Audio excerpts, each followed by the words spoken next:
Welcome to Jackie Cinemas. Jackie சினிமாஸில் இந்த எபிசோடில் தி கால் திரைப்படத்துடைய வீடியோ மசத்தை பார்க்கலாம். இந்த திரைப்படம் 2013 மார்ச் 15 உலகமெங்கும் ரிலீஸ் ஆச்சு. இந்த திரைப்படத்தினுடைய ரிலீஸ் ரோல் வந்து ஹேலி பெரி பண்ணியிருக்காங்க. பொதுவாக ரோட்டில் நம்ம ட்ராவல் பண்ணிகிட்ருப்போம், ஒரு ஆக்சிடெண்ட் நடக்கும், நம்மளால் வந்து மனம் பதப்பதைக்கும், யாராவது ஹெல்ப் பண்ணால். ஏன்னா நம்ம வந்து அந்த இடத்துல இறங்கி அந்த வேலையை செய்ய முடியாது. ஏன்னா நம்ம அவசரமாக போயிட்டுருக்கோம். உதாரணத்துக்கு கூட நான் வந்து இந்த சென்னை ஃப்ளட்ஸ் அப்போ வந்து இந்த ரோடு ஃபுல்லாகவே பிளாக் ஆகிடுச்சு. ஸோ நான் பெங்களூர் போயாகணும். நான் வந்து வண்டலூர் வழியாக இது உரக்கடம் அதுக்கப்புறம் வந்து காஞ்சிபுரம் வழியாக நான் போகிறேன்.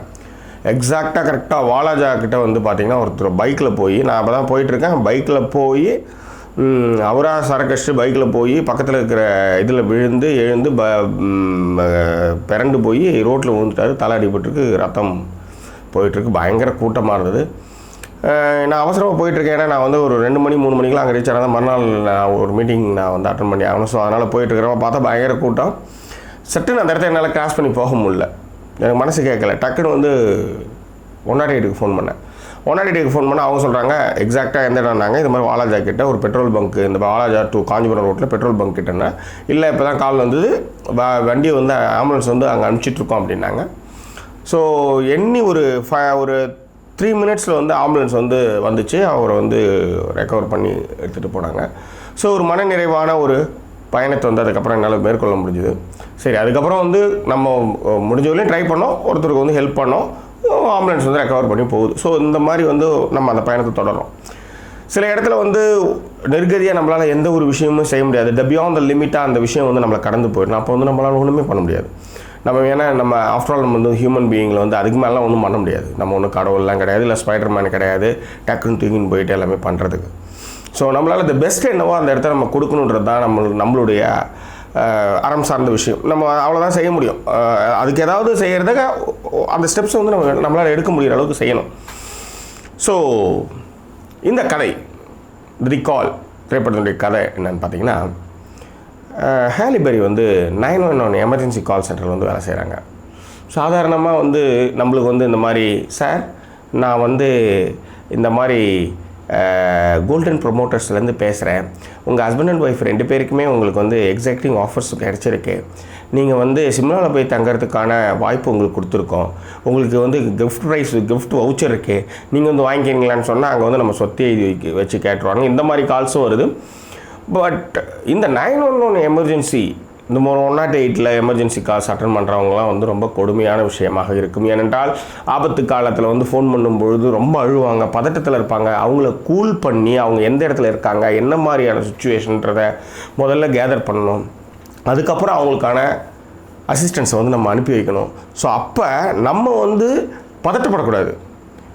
ஏன்னா நம்ம வந்து ஒரு ஃபோன் கால் அட்டன் பண்ணுறோம், ஏதோ ஒரு இடத்துல வந்து ஒரு மிகப்பெரிய அழுகையும் மிகப்பெரிய வலியையும் மிகப்பெரிய துயரத்தையும் ஒருத்தவங்க கொண்டிருக்காங்கன்றப்ப அதே துயரத்தை நம்மளுக்கு இருக்கும். ஆனால் ஒரு கால் அட்டெண்டராக அந்த இடத்துல வந்து நம்ம என்ன பண்ணணும்னா, எந்த ஒரு பதட்டமும் அடையாமல் அந்த காலை நம்ம வந்து அட்டன் பண்ணி அவங்க அந்த விக்டிமுடைய இடம், எந்த ஏரியா, என்ன மாதிரி பிரச்சனை அப்படின்னா தான் அதுக்கேற்ற மாதிரி அசிஸ்ட் பண்ண முடியும்.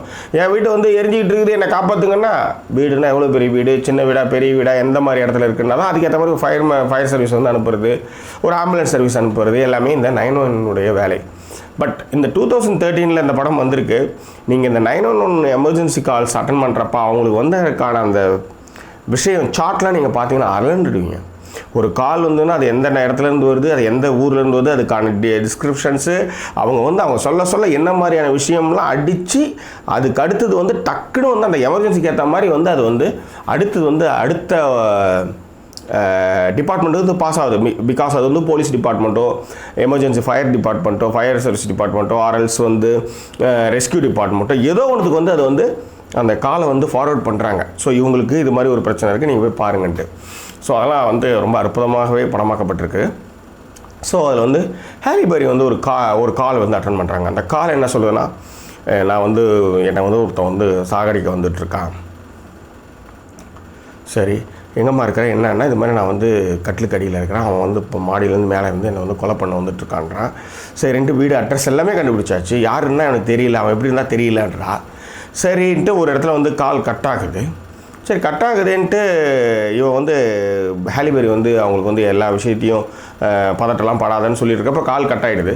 ஐயோ அந்த பொண்ணுக்கு என்ன ஆச்சுன்னு திரும்ப கால் காலை வந்து ரீடயல் பண்ணவும் அவன் வந்து சரி இந்த பொண்ணு இங்கே இல்லைன்னு சொல்லி படியிறங்கி போனவன் திடீர்னு ஃபோன் கால் கேட்டதுமே மேலே இருக்கிறான்னு சொல்லிட்டு மேலே ஏறி வந்து அவன் வந்து இப்போ என்னை நோக்கி வரான், படிக்கட்டில் ஏறி வரான்றலாம் இவன் வந்து இங்கே கேட்டுக்கிட்டு இருக்கா. ஸோ நிர்கதியாக ஆபத்தில் மாட்டிக்கொண்ட ஒரு சீரியல் கில்லர்கிட்ட மாட்டிக்கொண்ட ஒரு பெண் நிர்கதியாக இருக்கிற பொழுது இங்கே வந்து எப்படி ஒரு டெம்ப்ட் இருக்கும், ஐயோ நம்ம தான் அந்த பொண்ணை காட்டி கொடுத்துருமே, அவன் கம்முன்னு இருந்தால் கூட நம்ம ரீடைல் பண்ணி பண்ணிட்டோம்னு ஒரு குற்ற உணர்ச்சி வந்து நம்ம வந்து உறுத்தாது. ஸோ அந்த மாதிரி அவன் தவிச்சுக்கிட்டு இருக்கிறப்ப அவன் வரான், அந்த சீரியல் கில்லர் கட்டிலுக்கு இந்த பொண்ணை வந்து சரசரன்னு இழுக்கிறான். இழுத்து அவளை வந்து கொலை பண்ண முயற்சிக்கிறான். அப்போ வந்து இந்த கால் வந்து இந்த 911 கால் வந்து போனதை வந்து அவன் பார்க்குறான், எடுக்கிறான்.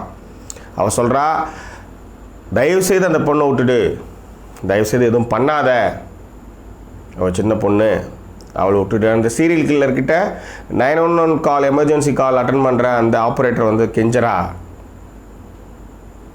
அவன் சொல்கிறான் ஒரே ஒரு வார்த்தை, இட்ஸ் ஆல்ரெடி டன் அப்படின்னு சொல்லிட்டு கத்தியால் சதக்குன்னு குத்துறான். ஆணு கத்துற சத்தம். ஸோ அதுலேருந்து ஹாலி பெரி அதற்கு பிறகு ஒரு 5 நாட்களுக்கு பிறகு அந்த பெண் வந்து பிணமாக ஒதுக்குப்புறமான நகரத்தின் ஒதுக்குப்புறமான இடத்துலேருந்து மீட்கப்படுகின்றால். அதிலிருந்தே பார்த்தீங்கன்னா ஹாலி பெரிக்கு வந்து ஒரு படபடப்பு, ஒரு பதட்டம். ஏன்னா யோசிச்சு பாருங்கள், இதை விட இந்த 911 எமர்ஜென்சியில் வந்து அவங்க என்ன மாதிரி சிஸ்டமேட்டிக்லாம் வச்சுருக்காங்கன்னு பார்க்குறதுக்கு ரொம்ப ஆசையாக இருக்குது. அதை விட இந்த மாதிரி ஸ்ட்ரெஸ்ஃபுல்லான ஜாப்பு. ஏன்னா யாரோ ஒருத்தவங்களுடைய துயர துணி வலியும் பாரத்தையும் மனசில் ஏற்றிக்கிறது, மண்டையில் ஏற்றிக்கிறப்ப என்ன அவங்க பிபிலாம் எகிரிடும். ஒரு சின்ன பொண்ணு என்னை வந்து கற்பழிக்க வரான்னு கதறினா இங்கேருந்து நீ என்ன பண்ண முடியும்? என்னை ஒருத்தன் வெட்ட வந்துட்டுருக்கான், என் ஹஸ்பண்ட் வீட்டில் இல்லை, குழந்தைய ஒருத்தன் வந்து வெட்ட வந்துட்டுருக்கான்னா என்ன பண்ண முடியும்? ஸோ இந்த மாதிரி ஸ்ட்ரெஸ்ஃபுல்லான ஒரு விஷயத்தை வந்து மண்டையில் ஏற்றிக்கும் பொழுது அது இன்னும் வந்து பிபி அதிகம் எடுத்துரும். ஸோ அப்போ என்ன பண்ணுறான், அந்த 911 எமர்ஜென்சியில் எக்ஸ்ட்ரா வந்து ஒரு இடம் வச்சுருக்கான். அது வந்து ரெஸ்ட் ரூம் மாதிரி. அந்த ரூம் வந்து ரிலாக்ஸ் பண்ணுறதுக்கான ரூம். அது அங்கே போய் நீங்கள் வந்து ரிலாக்ஸ் பண்ணலாம், படுத்துக்கலாம், தூங்கலாம், பேப்பர் படிக்கலாம். ஏன்னா மைண்டை டைவெர்ட் பண்ணுறதுக்கான எல்லா விஷயம் பண்ணுவான். பட் இதே பிபியான விஷயங்கள் எல்லாம் இங்கே இருக்கிற பிபிஓக்களிலும் இருக்கின்றது, இங்கே இருக்கிற எல்லா கருமத்திலையும் இருக்குது. ஆனால் இங்கே எல்லாமே வந்து மக்களை வந்து நம்ம மக்களை வந்து அவங்க வந்து இயந்திரத்தனமாக மட்டும்தான் பார்ப்பார்கள். அவங்க உடம்பு சரியில்லாமல் போய் படுத்தானா நடிக்கிறேன்னு சொல்லுவான், உண்மையிலே தலைவலிக்குதுன்னு போய் படுத்தா கூட நடிக்கிறேன்னு சொல்லுவான். பட் இங்கே எல்லாமே வந்து என்னென்னா நிறைய மக்கள் சக்தி இருக்கிறதுனால அதுக்கான வேல்யூஸ் தெரியல, அங்கே மக்கள் சக்தி மிக குறைவாக இருக்கிறதுனால அதோடைய வேல்யூஸ் தெரியுது. ஸோ அந்த மாதிரியான ஒரு 911 எமர்ஜென்சியில் இந்த மாதிரி ஒரு சம்பவத்தின் பிறகு வந்து ஹாலி பெரி வந்து ரொம்பவும் மன வருத்தத்தோடு இருக்கும்பொழுது ஒரு சின்ன டேர்னிங் பாயிண்ட், ஒரு கால் வருது.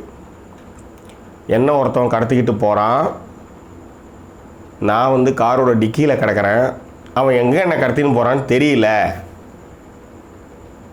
யோசிச்சு பாருங்கள், ஏரியா கூட கிடையாது, ஒரு காரோட டிக்கியில் ஒரு பொண்ணு வந்து பாக்கெட் வச்சுருந்த கடத்தின்னு போகிறப்ப பாக்கெட்டில் மறைச்சி வச்சுருந்த ஒரு ஃபோனை எடுத்து 911 எமர்ஜென்சி பேசி இது மாதிரி நான் வந்து கடத்தப்பட்டுட்டேன், ஒருத்தனால் கடத்தப்பட்டுட்டேன், எனக்கு வயசு வந்து 17 வயசு, நான் வந்து காரோட டிக்கியில் இருக்கேன், நான் கார் எங்கே போயிட்டுருக்குன்னு தெரியல அப்படின்னா நீங்கள் எப்படி காப்பாற்றுவீங்க? ஸோ இதே மாதிரியான விஷயம், இதற்கு முன் ஒரு பொண்ணு வந்து சாகடிக்கப்பட்டால் அதே மாதிரியான ஒரு கடத்தல். இப்பொழுது இந்த பெண் காப்பாற்றப்பட்டாலா இல்லையா? எந்த ஊர் பேர் தெரியாத, எந்த ஒரு இடமுமே தெரியாத, எந்த ஒரு க்ளூவுமே இல்லாமல் ஒரு காரோட டிக்கியில் மட்டுமே இருக்கிற ஒரு பொண்ணு ஒரு ஃபோன் மட்டும்தான் பண்ணியிருக்கா. அவளை எப்படி காப்பாற்றுறாங்களா இல்லையா என்பது தான் இந்த கால் திரைப்படத்தோட ஒரு சுவாரஸ்யமான ஒரு கதை. இந்த திரைப்படத்தில் வந்து ஹாலி பெரி வந்து கால் அட்டெண்டராக நடிச்சிருப்பாங்க. ஃபண்டாஸ்டிக்கான ஒரு ஆக்ஷன் அது.